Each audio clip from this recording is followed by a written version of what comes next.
Take it. Take your time. I'll open it.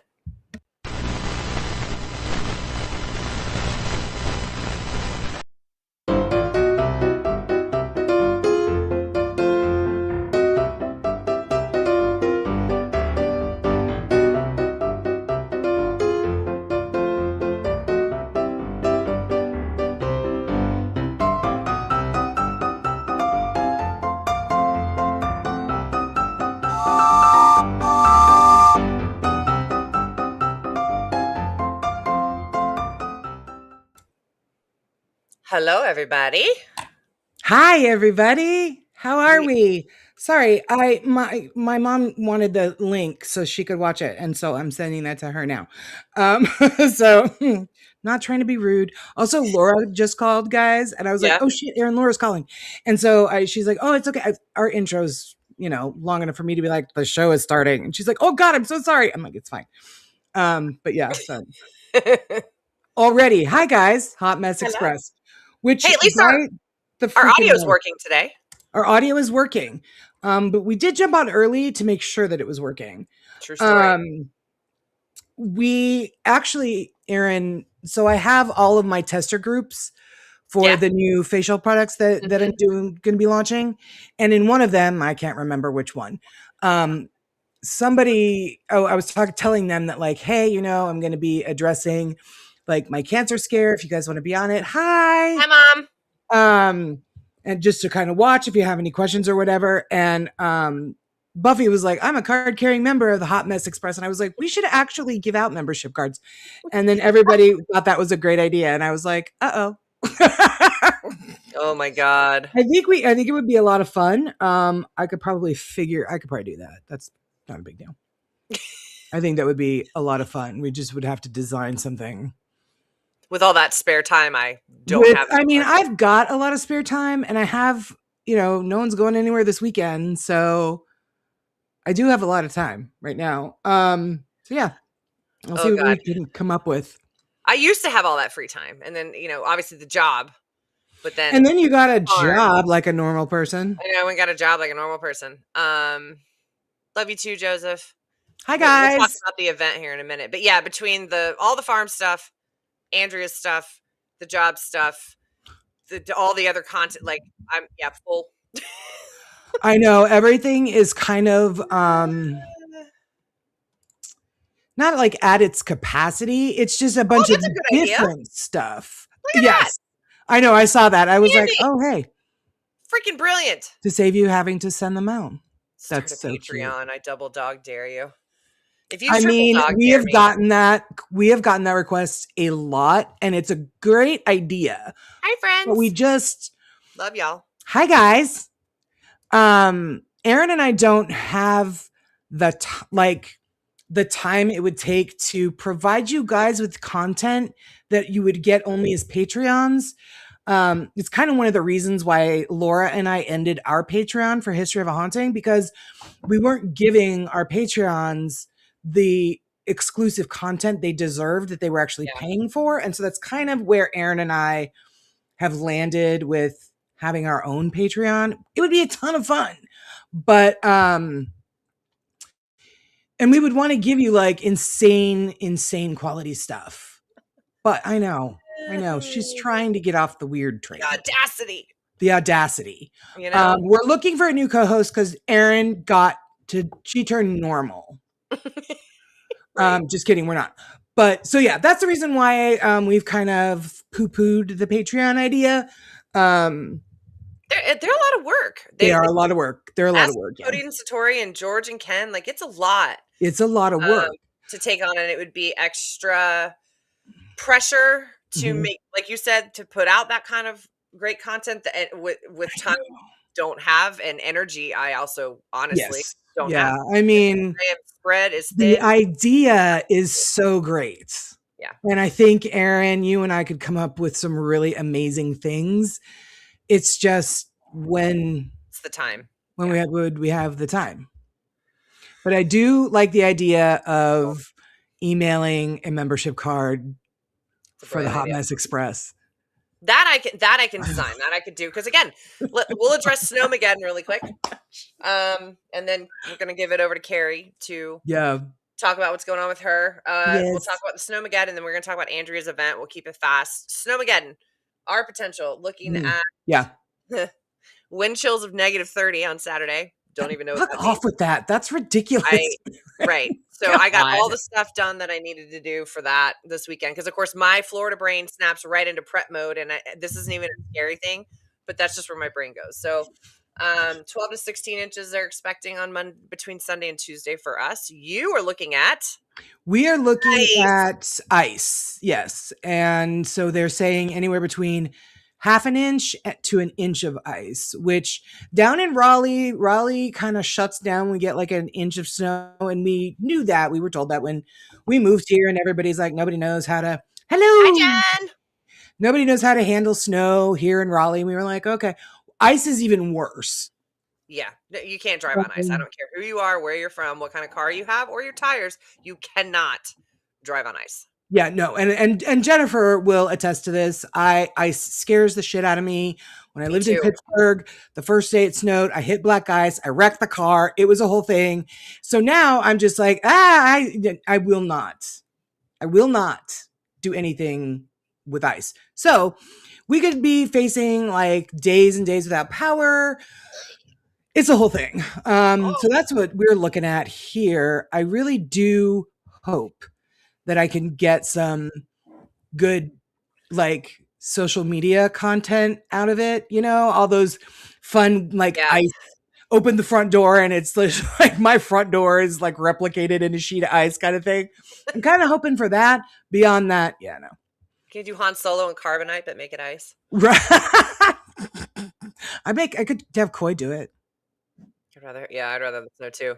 Yeah. Ken, I'm surprised she ever left the house again. It was bad. This This is Carrie's bad. best friend in the entire planet. This is Jennifer, guys. And she's been on a couple of shows. I'm sure you guys have seen her, talked to her, but this is the girl that when I say, oh, Jennifer, this is her.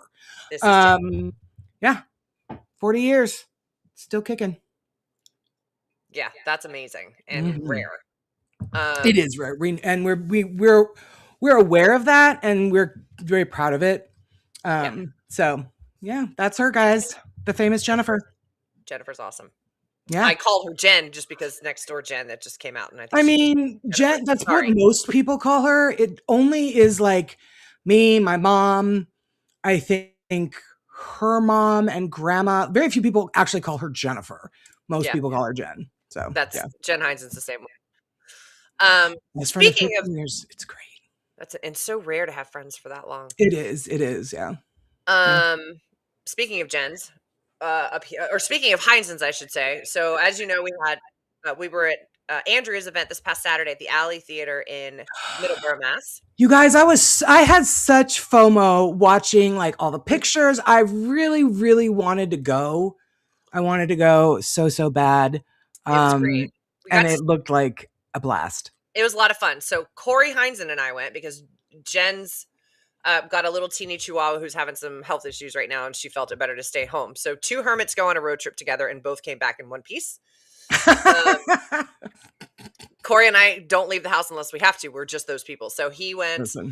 And it worked out great because Jason just had rotator cuff surgery, so that's why you see him with the sling. Oh, so he wasn't sure he's going to be able to make it just because, surgery.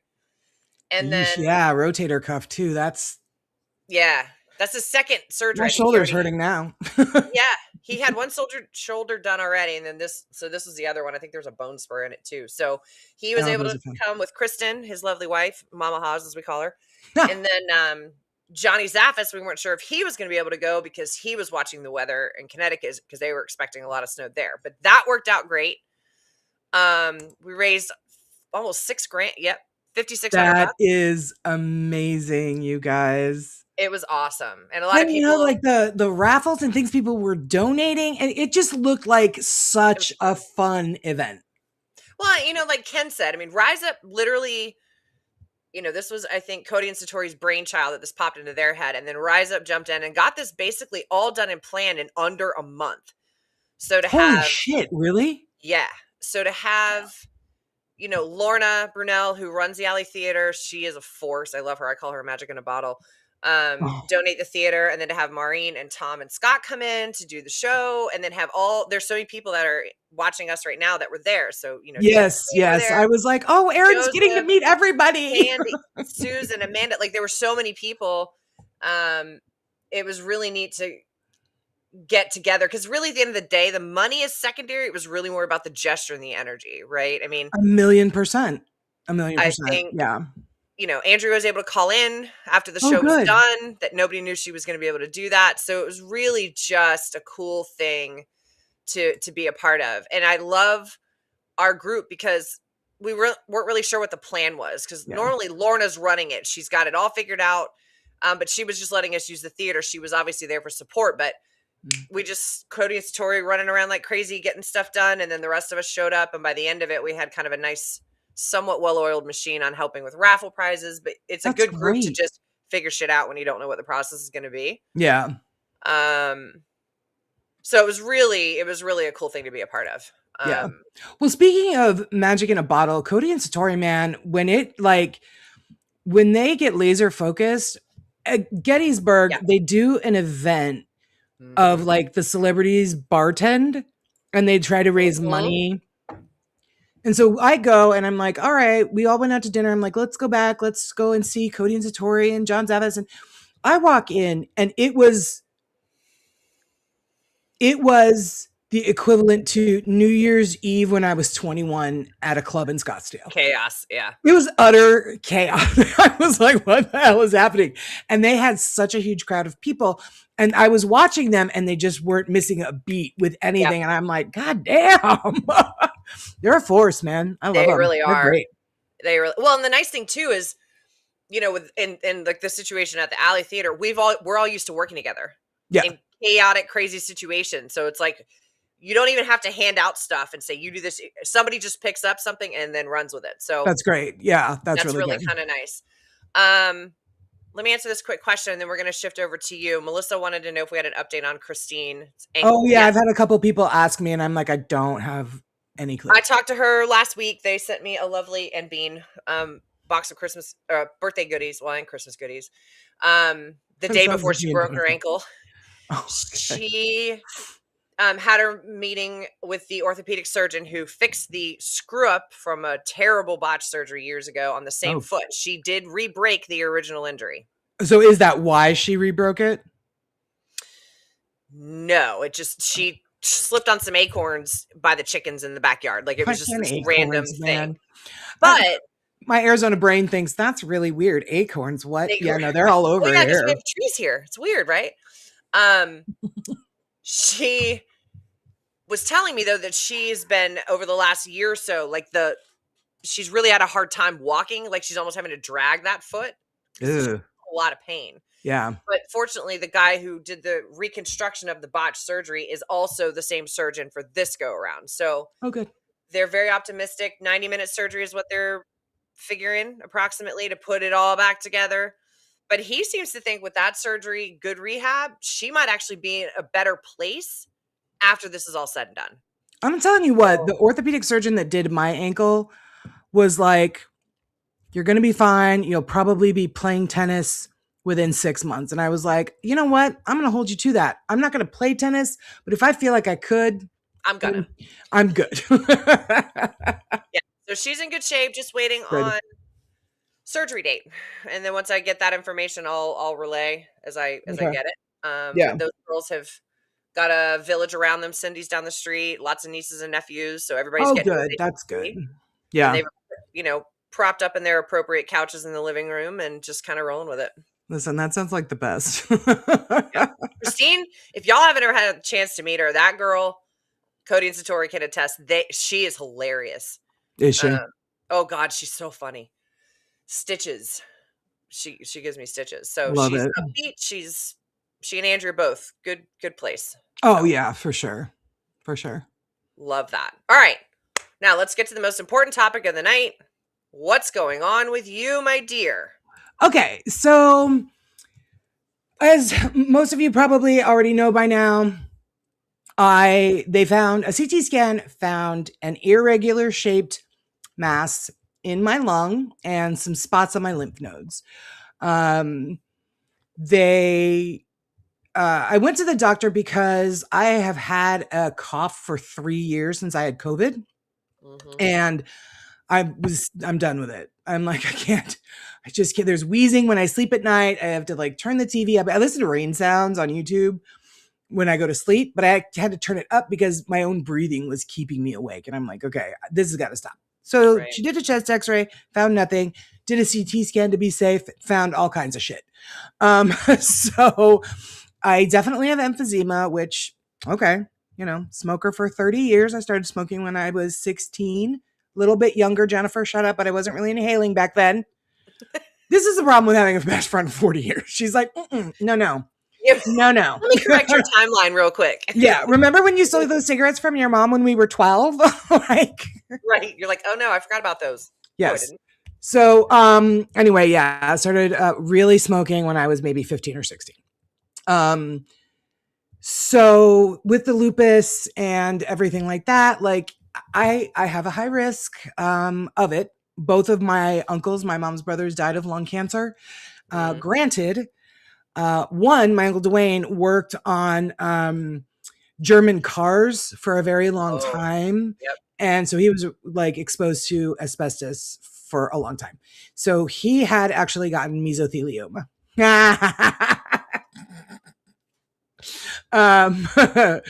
So he had actually had mesothelioma. My other uncle, my uncle Jim, that my son is named after, was a firefighter. So, but they were also lifelong smokers as well. So that's exactly what was found. The mass is 17 millimeters, which typically, if it's under 8, they will like follow up with another CT scan in like 3 months. However, oh God, my mom just texted 12. Shit, I forgot she was watching. Hi, Nancy. Jennifer did it too. She was there when I stole them, Mom. Anyway, Jennifer's probably going to text my mom here in a minute. Anyway, she'll be like, see, what happened was exactly 1,000%. So because generally if it's less than 8, then they want to follow up with a CT scan in 3 months, see if it's grown. But because mine is so large, yeah, sure did. Boy, I get to listen to that when this show's done. I have no idea what she's talking about. You're such a liar. So I think because it's so large and because there's spots on my lymph nodes, they referred me to a pulmonologist. And so I called pulmonology and I was like, hey, you guys have a referral for me? And she's like, oh, let me enter it in. I'll call you right back and schedule an appointment. Well, I never heard from that woman again. About 2.5 hours later, I got a call from a lovely gentleman named Chris at the Duke Cancer Center. And I was like, what? So, yeah, they just immediately like put me over to the Duke Cancer Center. So I do have an appointment next week. Hi. Next Friday, with an oncologist, and we're going to kind of find out like what is going on. My mom just texted me, don't blame little Jennifer.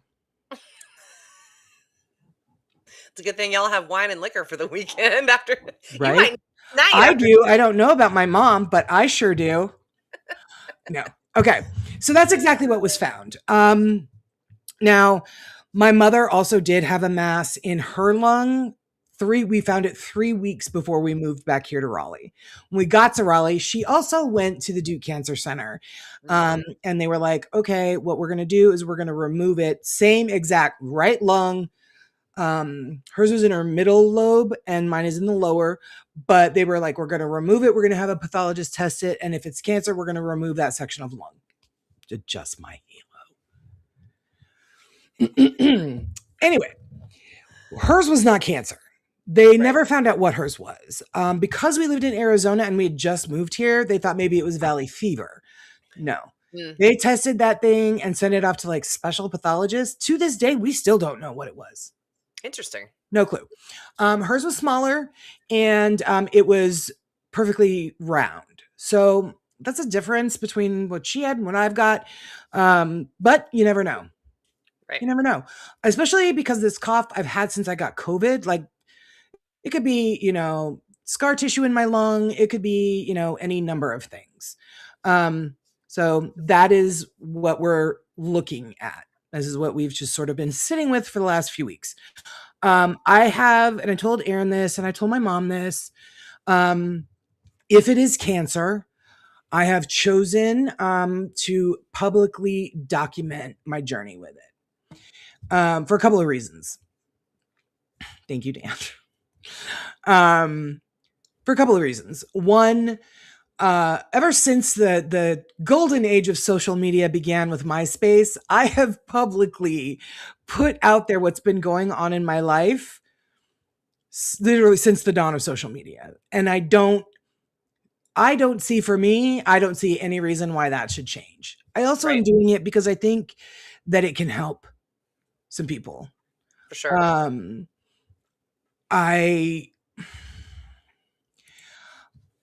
Even in this stage of like, hey, it might be something, but we don't know what it is. Even in these last few weeks of just having that scare, that fear,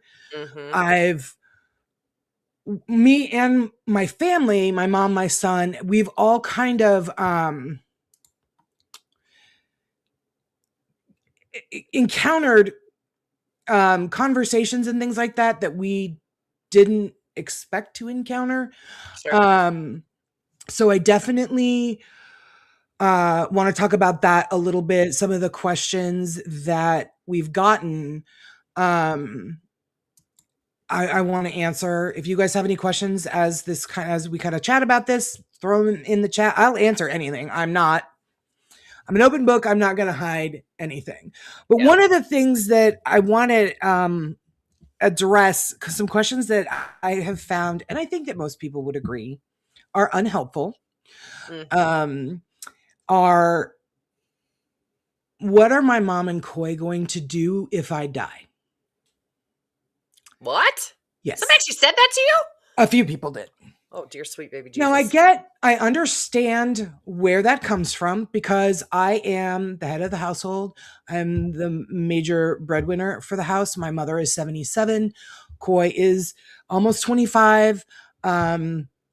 And, you know, he does have autism. He has high social anxiety. He does not drive yet. Like, they are very dependent on me. So I understand why they ask that. I don't think at this stage of the game that was necessary to ask. So 1,000%. So I don't necessarily think that's an appropriate question to ask somebody who 48 hours prior found they had weird shit in their lung. Right. But again, I understand that. I understand where it came from. Being an empath helps with that. Because if I didn't, I would be like, what the fuck kind of question is that? Right. So I will answer that one. If something should happen to me and I should die, my mom and Coy will move back to Arizona. We've already talked about it. Yeah. That's the plan. But that's not something that is going to need to happen because I'm going to be, I'm sorry. My mother is 76. She just texted, I'm 76. Sorry. She'll be 77 in like 2 weeks. No, but she's 76 and I don't know what that fraction 7/8 or some shit. Yeah, like 77.94. So that's the answer to that question. I really would rather not hear it. And I would ask anybody that might be curious about it, if they were to encounter another family that's facing a similar situation, it's not the right time. If ever. So that's that question. The second question that I do understand, but I don't feel like it's helpful, especially at this stage of the game, is, so are you going to quit smoking now?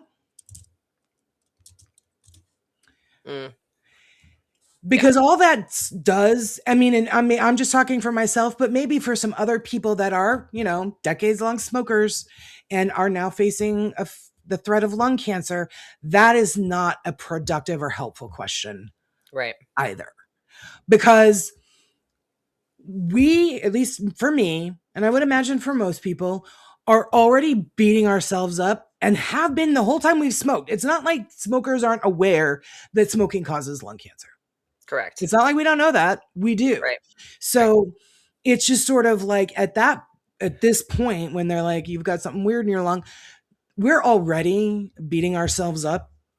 And it doesn't, just because outwardly nobody has seen that I've tried to quit smoking for a long time, that doesn't, so I don't think that's a very helpful question to ask either. And certainly not in the way that I've been asked it. Sure. So are you going to quit smoking now? The condescending kind of Yes. told you so attitude. Yeah, for sure. Yes. So here's the thing, my answer to that. Yes, I'm going to continue to try and quit smoking. Here's the other thing about it. Yes, knowing that she, yes, exactly. It doesn't help. And some people, that is Celine, by the way. You're welcome. Right there. Some people are able to just quit smoking. My grandmother could. She didn't smoke for very long, certainly not as long as my grandfather and her sons or my mom and me. But she was like, okay, I don't want to smoke anymore. Jennifer, same thing. Now, granted, she wasn't 12 like me, stealing cigarettes from people, trying to smoke fake and not really inhaling. But Jennifer did smoke for a while during her life. And she was like, you know what? This isn't working for me. She got asthma. She was like, I'm not going to smoke anymore. Yeah. And that some people are able to do that. I'm not. And so I'm going to need help. The gum I've tried, it tastes like crap. I'm not going to chew it. I don't care how it tastes like mint. You'll never know. Yeah, you will know. I'm not going to do it. Right. So the one thing that did work for a while was the patch. And when they found that thing in my mom's lung, we both got on the patch. We were like, this is great. The patch is very expensive. And ironically, a lot of insurance unless like some Medicare plans will pay for it, but I'm not on Medicare. It's very expensive. I cannot afford $60 every 2 weeks for nicotine patches. That's just the brutal truth of it. Yeah. So for a month, $120. Well, shit, that's at least 2 bills that I can think of that I could pay with that. That's a lot of groceries on the table. I can't afford that right now. Right. The other thing, which Koi's grandma, not my mom, his dad's mom, his grandma Lori, she was a counselor for Alcoholics Anonymous for decades. And when I was talking to her about it, she said, did you know that quitting nicotine is harder to do than the body quitting alcohol? And I was like, oh, that's cool. That's great. Super. So, a lot of alcoholics, myself included, smoke because, it's like a replacement kind of thing. There's still a thing. You everybody's got their thing, whatever that is. For some people, it's knitting and crocheting, and some of us it was drinking. And then I was a smoker before I was an alcoholic, but I fall under that category as well. Yeah. So I didn't know that. I was like, oh, well, that's fun. So yes, the answer is yes. I am going to work on quitting smoking. But on the financial aspects, they're a problem right now. I was thinking this too. Hypnotism, that might be something that I look into. Truly, I would love to be able to quit smoking. Yeah. Honestly, Koi hates it. He hates it. Yeah. He can't stand the smell. He doesn't like, he just hates it. So I'm going to take a look at my insurance to see what it'll cover. Maybe hypnotism. I don't know. So that is, what are some of the other, I think I've kind of addressed some of the other questions that we've gotten. The last thing that I want to say is how my family and I are taking this and how we're looking at it. It's another question that I get asked a lot is we're not putting the cart before the horse. Is it scary? Yes, it absolutely is. For them, my mom and Koi, I can't speak. I can understand their fear and their upset, but I can't really speak to it. For me, my fear, oh God, yeah, it's scary. For me though, the scarier thing is what this, if it is cancer. And look, this is something I've had to think about, not putting the cart before the horse here, but this is what I've had to think about. If it is cancer, this is going to financially destroy us. It just is. We're already facing HOA foreclosure. You know, the bills are always like the day before they're getting cut off, kind of paid. If I can't work because I have to be doing treatments or whatever, that's going to be a huge problem. Right. So that's what I fear most above anything. Sure. I will fucking fight like hell with this. I will fight like hell with this. Yeah. And I'm not worried about that part of it. I'm worried about we become homeless as I'm trying to go through all of this. That's my bigger worry. Yeah. So we're just gonna, we're going about our normal business, and we're, now we're facing an ice storm, which we're all like a little curious about, but also kind of like, oh shit, is this going to take down the whole city? So we've got other things to focus on that are like closer to the forefront. My doctor's appointment with the oncologist is next Friday, the 30th. So we'll get a few answers, or at least a good direction that we are going to go in at that point. So that's kind of how my family and I are taking it. Like, we just can't. And I did for several days. I was like, all I did was think about it. I worried about it. I cried about it. And it's very difficult to come into the living room from downstairs and see my mom hurriedly try to wipe her eyes. Mm-hmm. Also, please don't ask a mother what she will do if her child dies. My mom's gotten that question. Please don't do that. Yeah. Because she's worried about that. Yeah. I'm so sorry. I didn't think I'd cry. Honey, it's okay. It's a lot. And then, I was fine until I started talking about my mom. I know. So, yeah, be kind, be considerate. Yeah, you have those questions. Maybe keep them on the inside. Maybe keep them on the inside, because the person you ask that question of is already asking that question of themselves. Right. And certainly, please don't ask a mother of a child who might be facing cancer. Don't do that. That is the one thing that has made me angry most through all of this. Is we had to watch my grandmother go through burying her middle child, my Uncle Dwayne. And at his funeral, she broke down and she said, "This isn't right. A parent should not outlive their child." And that devastated my mom and I, watching her go through this. So that my mom is remembering that. So don't do that, guys. If you see somebody that's like, I'm going to ask this question, stop them, punch them in the face, trip them. Like, don't let somebody tabletop them if there's more than one of you. 1,000%. So, those are most all of the questions that I've been getting. I don't want to have this same conversation over and over and over and over and over again. Not that I don't love all of my friends and family or all of you guys.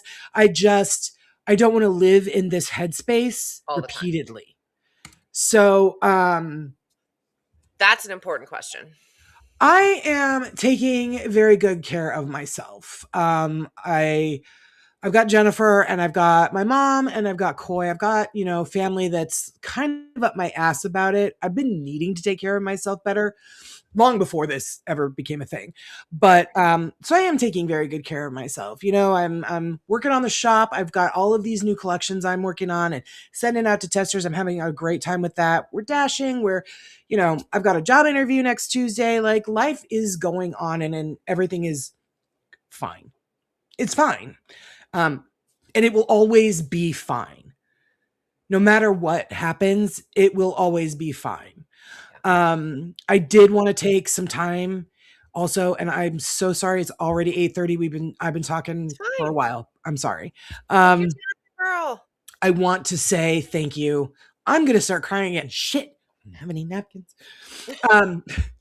I want to thank all of you for your comments. Everybody that has messaged me privately, all of the love and the support that you've already been sending me. And all I know is there's something there. And I don't know what it is. That is also caring for me. Like, that is also making me feel better. We have done this amazing thing with Andrea, and Tom has started this amazing group of people that get together every Saturday night to send energy her way. I have been a part of that. I have seen what that can do. That I know. Erin and I talk about it all the time. We are very well versed in the power of collective energy. Oh, yes. And I have been on the receiving end of it since we found this. So I want to personally thank every single one of you, because I see everything that you say. I might not be able to respond back. I feel every bit of your love. I feel every bit of your hope. I am the benefit of everybody's prayers. And I wanted to take a minute tonight to thank you guys, because it has been really remarkable to be able to feel it. We always talk about send it out, but when you're the one receiving it, power. Man, is that a high like no other. So True thank you story. guys very, very much. And that's it. I'm not going to say anything more about it until there's something more to say. So that's it. But good to address it. Good to address it. And yeah. I think you also have, been honest about, some of these effed up questions you're getting, and just be sensitive. I mean, obviously, yeah, for sure. There is a lot to take in and a lot to learn. And until then, we're just going to send you all the energy and love and not put the cart before the horse, because if there's anything we're all good at here, it's getting together collectively to shoot that energy to somebody, It and really it's a safe is. spot to Yeah. land. And man, is it powerful. I'm going to tell you, the very first day I was really knocked back energetically. Like, what is happening? Right. Until I realized what it was. And then it was pretty remarkable. So thank you guys. So anyway, guys, we have a fantastic show for you tonight. All of this is done. Let's get on to the topic at hand. It's very topical. We have been talking about a lot of different ways that we can always Mary Beth. We've been talking about different ways that we can adjust our own energy, and like the world is, I can't even believe that it's become more garbage. Yes. Like it was garbage. And I'm like, oh my God, now there's even more garbage. Like it's insane. So we thought we would cover something that we hope is very beneficial for everybody. It's certain that we're all feeling stress in our lives for a number of different reasons. So I'm going to turn it over to Miss Erin. I'm also going to go and I'm going to step away really quick. Erin's going to take the reins, start talking about what we're covering tonight. Yep. But now that I've gotten all teary, I need to blow my nose, though. Do your thing, girl. I will be right back. Do your thing. Okay. All right. So what we're going to do is, and Carrie kind of hit on this a little bit last week, talking about the amount of stress they've been under, and again, we've all been under stress for various reasons. But what I have learned, especially in the energy work, those of you who have done any work with me know that my energy work is really focused on chronic pain.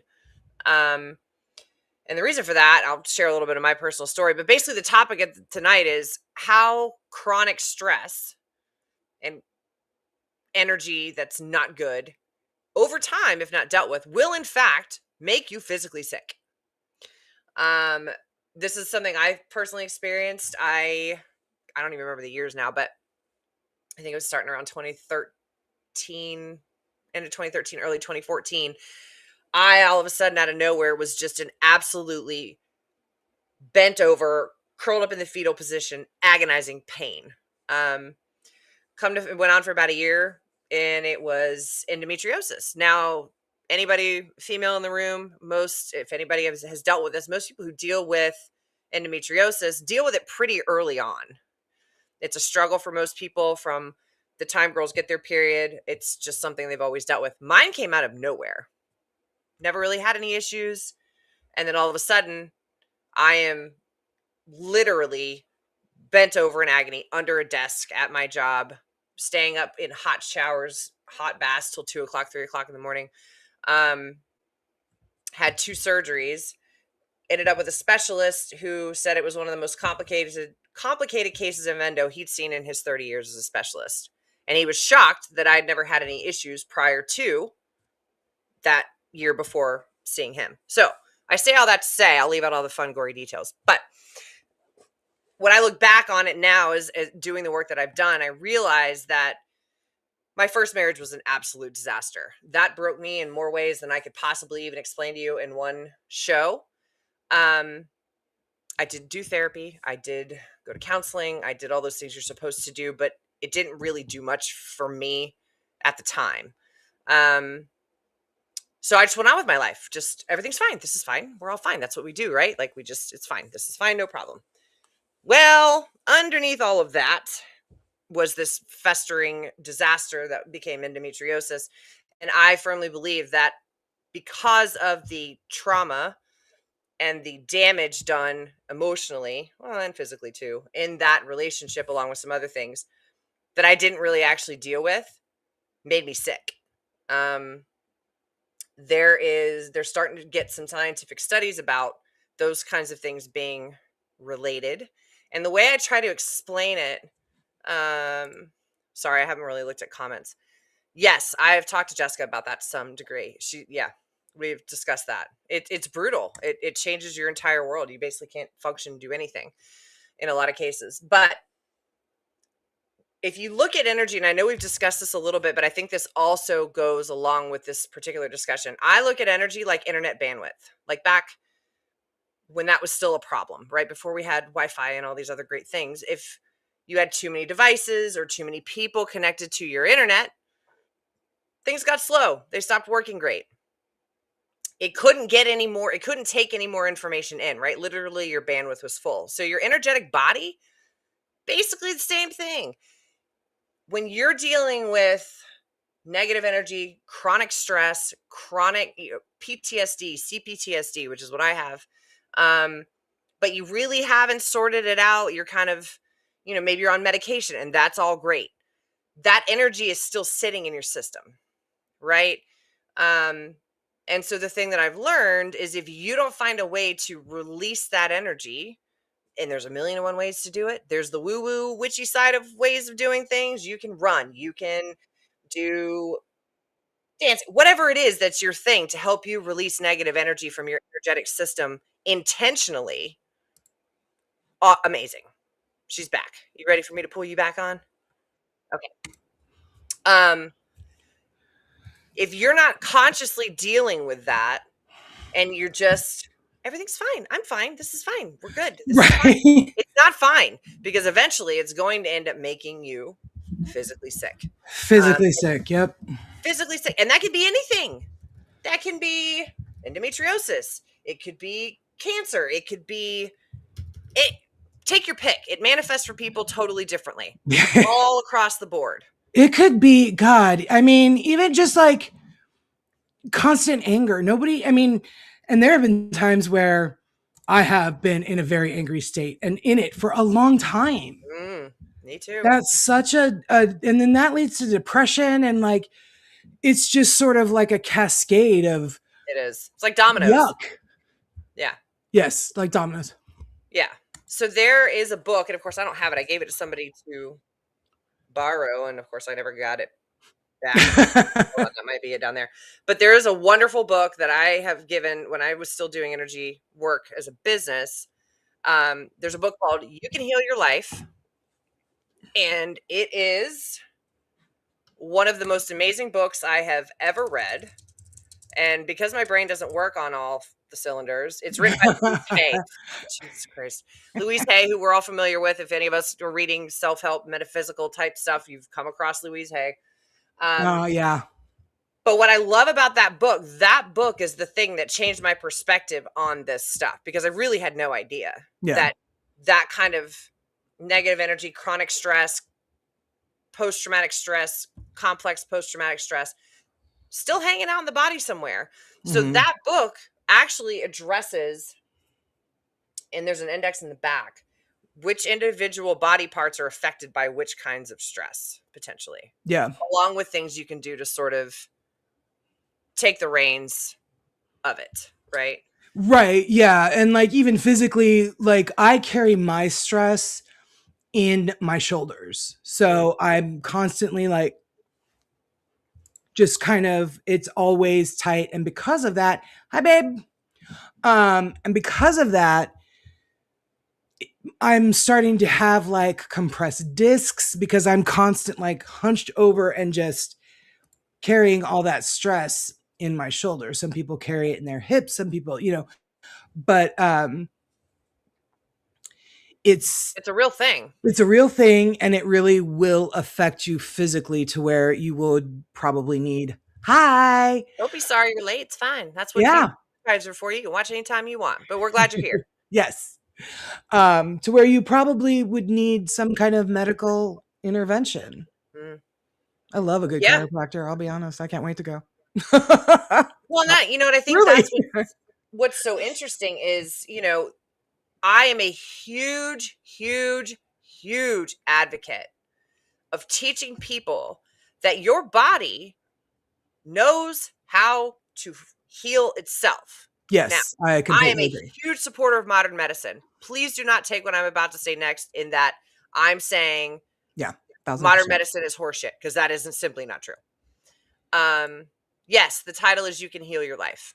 Louise Hay. If Tom, remind me, I can send you, or somebody remind me, because we know I can't remember shit. I will I'm put gonna the link forget to in the 5 book. seconds. Yeah, I'm like a sieve. Thank God we God, have this show. We can go back to episodes and be like, "Oh, right. I forgot to That's do what that I thing. said." Somebody remind me if I don't do it tonight to put up the name of this book.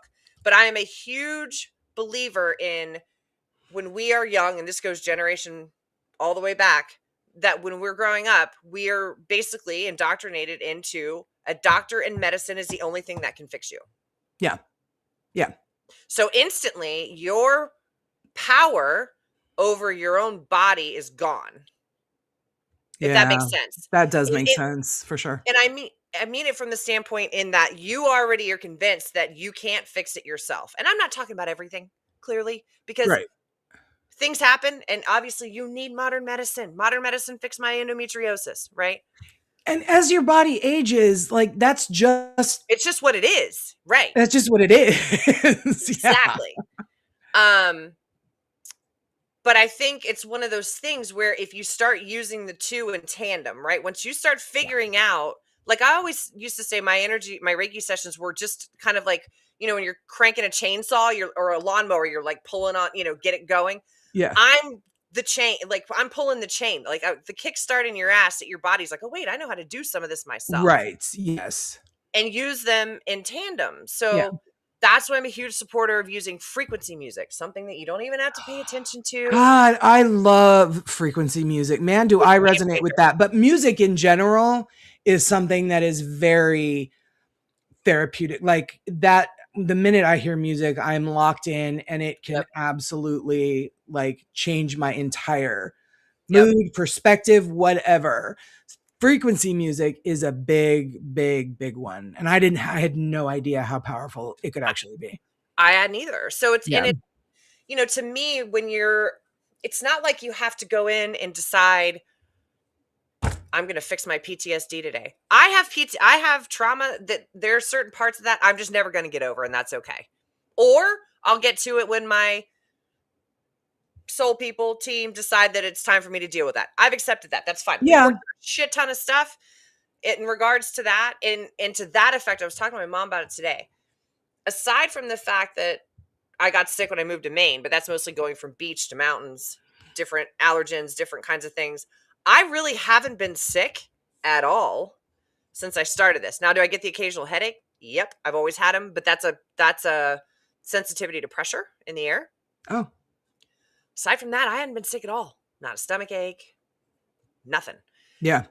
But I'm also very cognizant of what I'm taking in energetically, what I decide to spend my energy on. Like, Jesus Christ, if I don't end up with some crazy thing over this Conjuring House thing, I don't I know what. was just gonna say some stuff is like you can't escape it.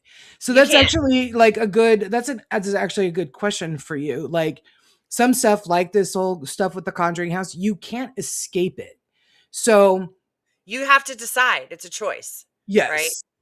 How do Um, you make that conscious decision though? Because for a lot of folks, there's so much going on in life that it demands our attention all the time. yeah. Like, what are some ways? Um, yeah, that's my Zach, Reiki master and paramedic. When I'm with Paramedic, him, I am couldn't agree more. safe Yeah, as a he knows. kitten. Yes. I think so. For So example, how I'll do just use you like remind yourself to do that? Because you move there's to Maine and live in the woods. No, um, I think for everybody. me, We're going to move to Corey and Jen Heinz's property in right, Maine. exactly. Go live with Let them Corey and know. Jen Heinzen in the middle of the woods. We're starting a commune. But honestly, that was a big thing for me. That was a big part of it for me for healing because, while physically I've been okay, I've had to deal with some, mental fallout from the last 2 years. Sure. But my soul was screaming for silence. I have learned to listen to what my soul is asking from me. Yeah. That was a huge one. I remember telling Justin when he and I decided to split, I'm like, I need silence. I have to get out of here. And it's not going back to Atlanta. I love my parents. It has nothing to do with living at home. I Sure. can't be in that environment of big city lights Big flashing. city. No, not my You know thing. what, Erin? That's very true because we kind of like, You're always on. There's always something in yes, your ears, in your brain. I can literally go outside right now. I'm not gonna because it's like 7 degrees and it's blowing wind like 30 miles an hour. But in we would theory, so talk shit about you if you did too. there's no sound out there. There's And that was what was weird for nothing. me is growing up in Phoenix, I always lived like on a major street. So you could hear the hum of the traffic. There was always a police car going down the road in the middle of the night. There was always a ambulance or a fire truck. It was just the din of city Life. life. Yeah. I always St. lived near Augustine too. freeways. That was very kind of comforting for me. So when I went back to visit Jennifer for the first time when she moved back to Pittsburgh, her and her mom lived in this house that was in a little neighborhood north of Pittsburgh, quiet as Mhm. anything. And Yeah. I'd go Same outside to have a here. cigarette and be like, I can't stand the quiet. It's too quiet. Eventually, my mom and Coy and I got to a point where it was the din was too much. So we were like, all right, let's move to Raleigh. Okay, well, this little town, Franklinton, sounds really cute. Let's go there. It is Yep. so freaking quiet here, but it eased a lot of stuff. Well, It just I kind of, I was having headaches all the time. yeah. Nothing felt right. I just felt off. Yeah.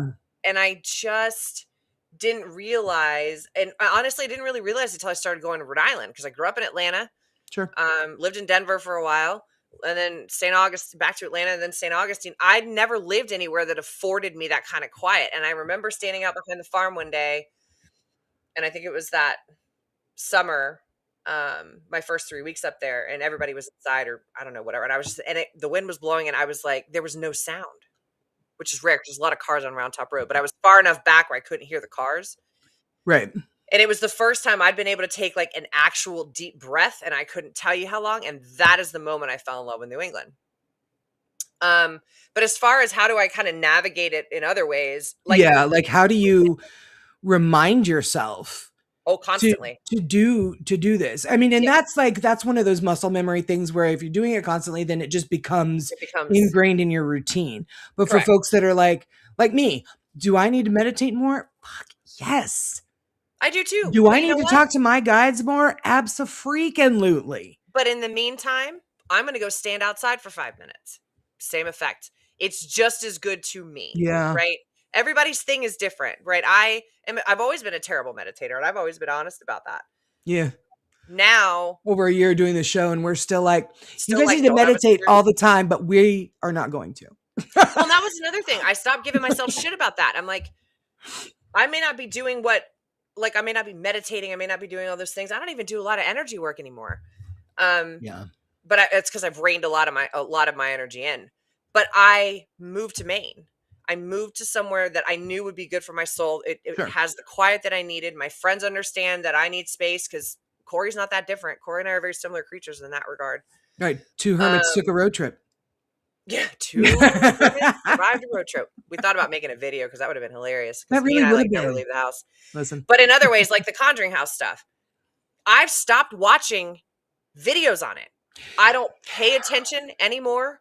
I don't get involved with any of that. Now I did blow up a couple of, Listen, they needed it. YouTube people and influencers, and then I've been done, Yeah, because you can't live in that like I can't live in that all the time. constant chatter. Yes, Mary Beth. I have disconnected a lot. I mean, and I think some of my friends that have known me a longer time kind of struggle with that because I'm not the same person I was. I started choosing me. If it doesn't feel good, I'm out. If I don't feel comfortable, I'm out. I finally started putting myself first. I get to decide energetically what I take in every day and what I just do this to. Like it's all in my control. Now, can I control my life? On some levels, yes. But letting go of control was also a huge part of this. Oh shit, yes. Oh my God, yes. The only time I really letting go of control, that was a big problem for me. Car. I always want to drive. That is a control issue. I also have the same issue with flying, and that is why I drive. You always want to fly? In general, huh? You always want to fly the plane? I always want to drive the car. I don't want to be on the plane. You're like the same with flying. And I was like, whoa, you demand to fly the plane? Well, no, it's like if I get to an airport, if I miss a connection, I'm going to lose my shit. Like because I don't have that control. Yeah. But as far as like how my life happens and what happens in my life, I react to everything differently now. Yeah. Because I understand what happens if I'm trying to hold it all in my hands at one time. Spent a lot of years doing that. Pretty much all of us in this room have done that. 1,000%. And something always drops. Multiple things always fall out of your hands because it's just too much. I just don't let things get to me like they used to. Witch Moon, we love you too. Love you too. Well, I think everybody that has been watching the show for long enough, even folks that maybe have just started watching it in the last, couple of months, Erin and I put a very, very, very high premium on our own energy. And we want you guys to do the same thing. Because it's, ooh, yay, good. Smart water. Because you can only control what you can control, right? And you can control your energy input and output. Yep. And so that is like the core, like cornerstone. Nope. Cornerstone of this show. Yeah. And we should probably write that down to put that on the new membership cards, because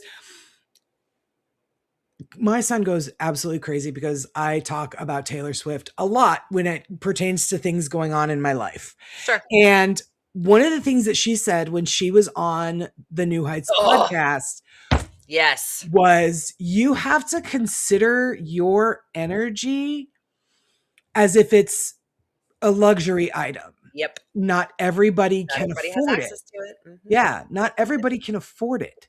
Yep. And not everybody, and I was saying something very similar to Jennifer, I think last weekend, not everybody has the capital invested in you to warrant the kind, like, energetic attention. Oh, absolutely. And that's that when she said that, my jaw hit the floor. I was like, Write it down, remember it, say it on the show as many times as you can. Because it's so true. It's true. You've got to treat your energy as if it's priceless, or if it's a luxury item, because it is, and not everybody can afford it. Oh yeah. Yes. Yep. Yes. I mean, I can't fix, what's going on in the world. I can do my part. I'm done giving attention to what's that phrase? I'm done giving attention to people, places, and things that make me feel like shit. I'm done. Yeah. Yeah. And I mean, like when I first got into this field, I was all over the place. I was on this show and that show and doing this show and that show. And can I help you with this? Can I help you with that? Because I just wanted to learn more, right? Like right. Now, if I had known how this would end up, would I have done anything different? Probably not. But like this farmhouse stuff, it's cost a lot of energy. It's cost all of us a lot of energy. It's, we've been dealing with this now for like 2.5 years. And every time you think you're going to turn a corner, then wham, here comes the dump truck to run you back over for whatever reason and drop this new news. So I made the conscious decision back in the fall. I'm pulling way the hell back. Yeah. Because it's very easy to get caught up in comments and trying to fix people's lives and I'm like, you know what? All this is doing is wearing me out, pissing me off. Yeah. And making me hate everybody.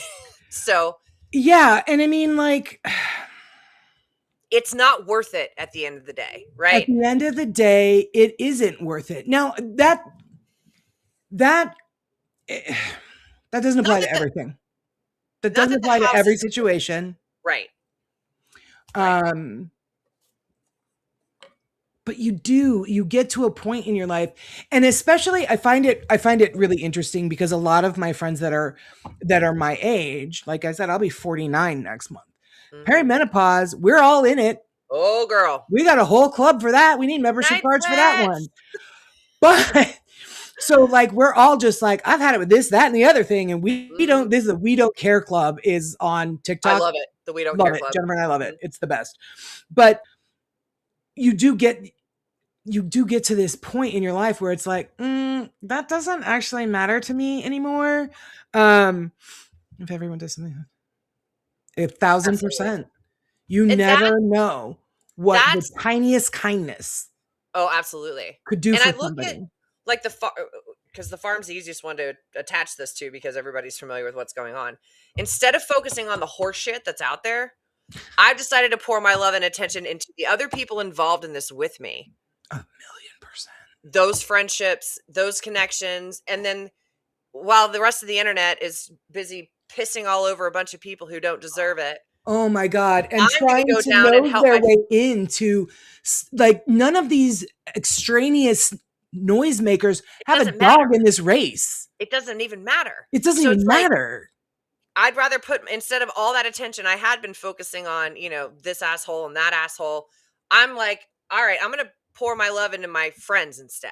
Yeah. And what we've been through, like this past weekend, I mean, we all went to dinner afterwards, and it's always good for us. It's cathartic for us to laugh and sit together and spend time together. It's the best in the world, even when you don't have anything going on. Laughter, I swear to God. And we hope that we bring you guys a lot of laughter in this show because it's just another wonderful dose of energy that we can give to each other. Oh, 100% agree. Yeah. So that's, with this chronic stress, and I know a lot of us deal with, various varying degrees of trauma and post-traumatic stress, all of that. And if you're doing therapy, amazing. If you're on medication, amazing. Great. Yeah. And then, maybe try frequency music or go for a walk or read it. These don't have to be hard. Again, we're all about on this show doing shit that's not going to cost you a freaking fortune. These are things you should be able to do for free or with stuff you have in your house. But the biggest thing with this is being cognizant of what you're taking in all the time. Yes. That it does take work. It does. It does take work. You've got to put the work in. And that's something we've been saying since day one of the show. Yeah. So you've got to work at being cognizant of making these choices for yourself. It's being intentional. It's living intentionally is how I look at it. Like, yes, living intentionally. I love that. When you first start practicing gratitude, right? Like that is a hard thing to do at first. It is, But yeah. the more you do it, then it becomes your permanent state. And that I know is another big one for me. Yeah. That has now become something I don't have to think about. It's just what I do. It's just how I live. I'm always grateful for something every Yeah. single day, Every even day. if it's the shittiest day ever. I know that there's something good in that day. So as you're doing that, you're shifting that vibration and raising those vibrations and getting out of this low frequency vibrational stuff that we often get stuck in, myself Yeah. included. Me You've been too. in it too. Everybody in this audience has been in it too. But I think the biggest take on this for me, and I, in my head, I'm like, am I going to do research? I'm like, no, I'm just going to off the cuff this one. And it's gone all over the place like it always does. But at the end of the day, for me, living intentionally in gratitude, being aware of what you're energetically taking in and putting out holds the keys to a lot of this stuff. Yeah. If you're dealing with chronic pain, I mean, I'm not doing Reiki sessions right now, just I don't have the time. But you can do all these different homeopathic things that are a big help, whether it's Reiki or it's chiropractic or it's acupuncture or Chinese medicine. There's all these things that you can avail yourself to, or just go outside and take a walk somewhere. Walk the dog. read a You book, can, whatever you're YouTube doing. has a ton of different like yoga poses and stretches that you could even do like in your desk chair at work. Yeah. Take a few minutes. Apple Watches have that breathe app where they're like, Yeah. okay, time to breathe. You just sit there for like 2 minutes and just breathe. That isn't going to derail your day. Your boss might say that it will. It won't, I promise. But there's a number of different things that you can be doing. We for sure someone else has something worse. Yeah, you know what, Sandy? My grandmother always told my mom and I that you don't have to look very far to find somebody worse off than yourself. 100% agree. And it's very true. It's very true. When I start to think, Jesus Christ, like everything is horrible and awful, and we just have it so shitty. Within an hour, I will see something in the news. I'll read something. I'll see somebody on the street. I'll hear a story about somebody that truly has it worse than I do. Oh yeah. So that's another thing that, but I don't ever want you guys to think that if you find somebody that does have it worse off than I do, that doesn't take away from what you're Everybody's dealing with their own stuff. Everybody is dealing with their own stuff. Keeping score, right? Right. Yeah. Another big what one you should keep score in, Erin, is you really do. Maybe you should maybe we should all start assigning scores to things that we are like, does this deserve my attention? It's as simple as that. Yes or no? Yeah. Does this deserve my attention? Now, there could be people that are like, oh, well, maybe because of this, that, or the other thing. I care about the people involved or what have you. But you really have to again, you've got to protect your energy. And you have to treat it like it's a luxury item. I love the luxury item thing. And then the other thing I love was somebody I worked with early on. She's like, your energetic, and I know I've said this before, your energetic hygiene should be as important as brushing your teeth. Oh God, yes, you have said it before, and I do love that. So that was kind of, I mean, I know that was a bit all over the place, but it was, yeah. I mean, and I know that we haven't really gone metaphysical. Yeah, we haven't really gone like metaphysical into the whole thing. We still have episodes coming up where we're going to talk about the Fae, and we're going to beat Michelle Roos to death until we can get her on the show, and we're gonna. That's actually on me. I need to. She and I talk all the time, and I just keep spacing out because we're talking about other things.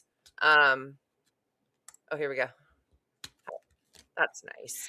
You know what, yeah. Mary Beth, I got to be really honest with you. That was the very first time since I found out that there is something in my lung that I actually connected with spirit, because. Not that I'm mad at them, not that I don't want them to, say whatever they want to say to me. I just, everything was too overwhelming for a minute. And honestly, coming to me. They back off and they're like, this is human shit. You got to deal with human shit. And I didn't even seek them out. Yeah. I wasn't even talking to my family. And my grandmother is here every day. I talk to her all the time, but I wasn't even like talking to family. And then I was talking with Mary Beth, and it was the first time that I actually was like, okay, I'm going to need to meditate on this and really like reconnect. No, I didn't even need to do that. Like right immediately, I was like, Yeah. this is what, and I had an answer. Yep. So that was very, I want to thank you for that, Mary Beth. I know that you didn't, know you were helping me. But you did, because I always feel worse when I'm not constantly connected to spirit, because I constantly am. So I didn't realize how much I missed them and I didn't realize I was actually ignoring them or, avoiding them. Yeah. So thank you. I've done some of that myself too. So I can relate to that. Yeah. So we do have really cool topics coming up. I swear in 2 weeks, what is in 2 weeks? 2 weeks, I think. February. This we didn't come up with this topic until Yesterday and then afternoon. Work, storm, life. Yeah. Whatever. So we'll get, if this is hitting for people and you want more, techniques or things we do, or maybe just kind of let's like hash out all the life bullshit. Let us know, because we can do that. This is one giant group therapy circle. All right, 2 weeks from Here now, in the commune that we're moving to in Maine with Erin. No shit, right? It'll be Corey's gonna be like, that's great. That's just great. Bunch Well, of lunatics here on my property. Corey is Yes, Dan, we do have you down in our episode list. We just need to figure out the week we want to do that. Yeah, it'll probably be a while before we get back around to that, I think.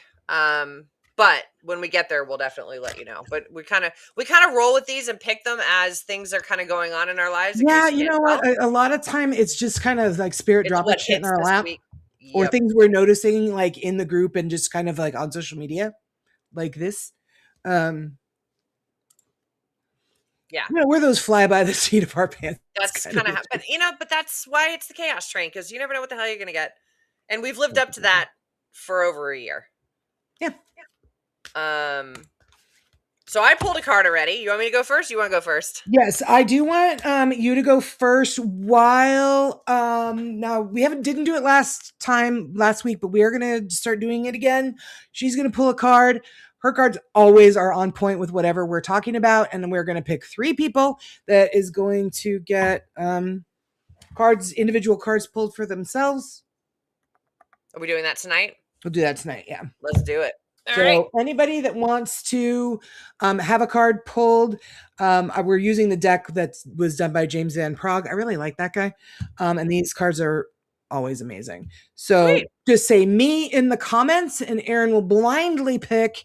By saying me in the comments, you are giving my guides permission to get in tune with your guides. And then, that's where the magic happens. Then they, basically pick a card for us and we see what goes on from there. But Erin, hit us. What you got? What your cards got? I called Goal Shift. I can't even talk. Soul Gifts and Training. Time to step up. Oh shit. Okay. That actually is so. You came to Earth with a double mission: to grow as a soul and to bring about a shift in consciousness. The best way to fulfill these personal and collective purposes is to trust what it is that your soul is calling you toward.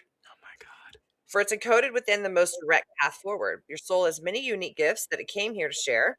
Some you may already be aware of, others you're just beginning to uncover. You're being called to remember that your soul, jeez, I'm so tired. Your soul intelligently chose the perfect conditions to carry out your soul's mission and share your soul's gifts. If you're being called toward a creative project, a passion, an adventure, this card is your confirmation that you're facing the right way and that the moment right here is destined. If you're feeling underprepared or thinking, who am I to do that? This card is guiding you to step up and leap, and consider perhaps that your soul has been training for this moment right here for lifetimes. Right on again, every freaking time. It is. It's really, really weird. For those of you that haven't been watching for a while, maybe this is your first episode, maybe like second or third. Erin's cards are always on point with whatever it is we're talking about. Let me show the deck again. It's amazing. Is it your Starseed ones? It is Starseed Oracle. Oh my God, I love it. By Rebecca Campbell. Right on as always. Beautiful. Okay, let me go pick. We're doing. We're doing 3. The first. Do we want to just write down all 3? We can do that. Hold on. Where's my pencil? Okay. Pick 3. Celine is first. Celine is first. Okay. Do you want to pick the other 2 now or? No, go ahead. I'll pick Okay. them after. Okay, Celine. I'll do it while you're talking. Okay, sounds good. Celine, do you want me to pull from the top or do you want me to cut the deck?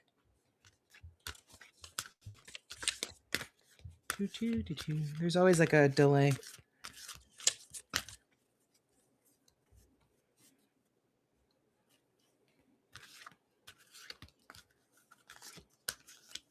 And also, it's going to be the same question for the next 2 that Erin picks. I always ask if you want me to pull the card from the top or cut the deck. Okay. She wants to cut the deck. Okay. Yep. And I'm going to go ahead and pick the other 2 while you're doing that. Okay. We're cutting the deck. Here we go. Ooh. Okay. Okay, Celine, your card this week is Accept Struggles as Lessons. So let's see what this says. Oh, I actually opened it to the very first one. Sorry, I have my contacts in, and these contacts require me to have reading glasses to read tiny print, and those are downstairs. So let me, start looking at shit like I'm my grandma. Here we go. When you acknowledge that your relationship to spirit or source energy, when you acknowledge the relationship to it, rather, you will begin to understand your role in the bigger picture. Life on Earth may seem difficult, but once you accept that the hardships you encounter are merely set before you in order for you to learn and evolve, then your journey here will become much easier. The important thing is to perceive an obstacle as a tool for growth. Choose to look at struggles as things that you have chosen to encounter so that you can learn to overcome them instead of as things done to you to make you miserable. The choice is yours. If life on Earth was not problematic, then it wouldn't be such a compelling adventure for the courageous soul. It's imperative that you search for the meaning behind each struggle so that you can comprehend the lesson and what is the best way to proceed. The way you handle these obstacles prepares you not only for how to handle them in the future, I can't read either, or how you handle them in the future, but for what awaits you in the dimension of spirit. The experiences you have gathered from encountering struggles factors heavily into the decisions that you and your guides make regarding your future incarnations. You are here to learn. Don't pass up the opportunity because it will only be placed before you again. And I don't mind saying that I have actually gotten that card a number of times, which I like it. Reading the card and knowing what it means, if you keep getting that card, Carrie, it's because you haven't learned the lesson quite yet. So that one, I was like, oh, I've gotten this a lot. That's a good one. It is a good one. Our next one's going to be Jason Webster. Jason was also at the event last weekend. Oh, no. God, I'm so giant stack of stuff in the raffle. Okay. He needed to almost Jason wants me to help him out. Cut the deck. Cut the deck. Okay, Jason and then Rose. I saw that Jennifer had put me in there, and Jen, you know that I will pull in for you after the show and just text it to you. I pull cards for her all the time. This is literally closing my eyes, scrolling up and down, and real high tech, and I haven't gotten Corey to help me with that. So okay, cutting the deck. Oh, Cody, sorry. Here's an interesting one. Death is an illusion. Okay. Here we go. Okay. The death of the physical vessel exists. There is a beginning, a middle, and an end to every life form, whether it is measured in minutes, days, years, or decades. It is the nature of the molecules of this earthly plane to have an end date. The death of the conscious energy or soul of the vessel, however, is an illusion. But because it can't be seen or measured, and because there are no instruments to detect it, many humans question the ability of consciousness to survive the death of the vessel. Just because limitations in the brain aren't able to explain the intricate dance between the physical dimension and the spiritual dimensions doesn't negate its existence. Spirit uses the illusion of death as a tool, and it manifests itself as grief. This card is coming to you because you need assistance with the feelings of loss. Humans and animals die, relationships and careers end, but the brave soul is the one that turns the loss into a learning experience for not only its own benefit, but for the benefit of others. Grief is real. Mourning the absence of something that is no longer of the physical is a natural response. It, sorry. Learning from your grief and helping others with their grief is one of the most important events that a soul can experience on earth because grief is not possible in the spirit realm. Spirit knows that the bonds of love never die and that the souls who are no longer manifesting as physical are more alive and with you than even possible in the earth dimension. Your conscious mind has trouble with this concept, but know that the reunion with your spirit family is also an illusion because in reality, you've never been separated. Please acknowledge this fact as you work through any loss. It's a good one That too. is a good one. Also, guys, if you want, send me a private message on Facebook if you want me to send you a photograph of like what I just read, so that you can like read it more at your leisure. So you're very welcome. All right, and Rose. Miss Rose is off the top, please. Off the top, please. Okay, here we go. I'm gonna just shuffle it one more time. I'm always afraid. Whoa. Okay, hold on. Okay, here we go. Off the top. Rose, stay open-minded. Okay, let's see. I have never gotten this one. Let's see. I haven't. Yeah. You know,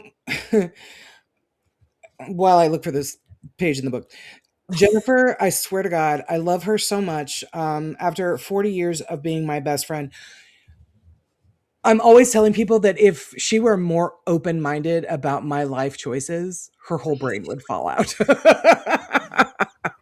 And that has not changed. Like, we're almost 50 and I'm still making her go, okay. I haven't known you that long, but I've had a few of those too. It's like, okay, this is what she's doing. Yeah. This is what I'm doing. Yeah. Hang on. She's about to learn a lesson. All right, Rose.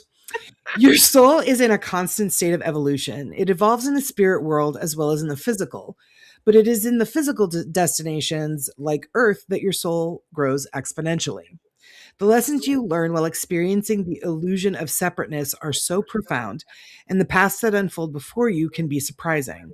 That is why it is important to be open to change. New people, new ways of living, new beliefs, and new events are always part of the soul's journey on Earth. To remain rigid in your thinking can prevent you from being introduced to new ideas that will enrich your adventure here. Life is all about transition, and when you remain receptive, you can experiment while you are fulfilling your blueprint. As you familiarize yourself with this card, picture a river that begins in the mountains and ends in the sea. This is your life I love this word. It's one of my favorites, but I can't say it. This is your life trajectory. There we go. Trajectory. But there are many tributaries that you can take and still reach your destination. Be open to investigating all the avenues that intrigue you. Some will provide invaluable and you may want to stay a while.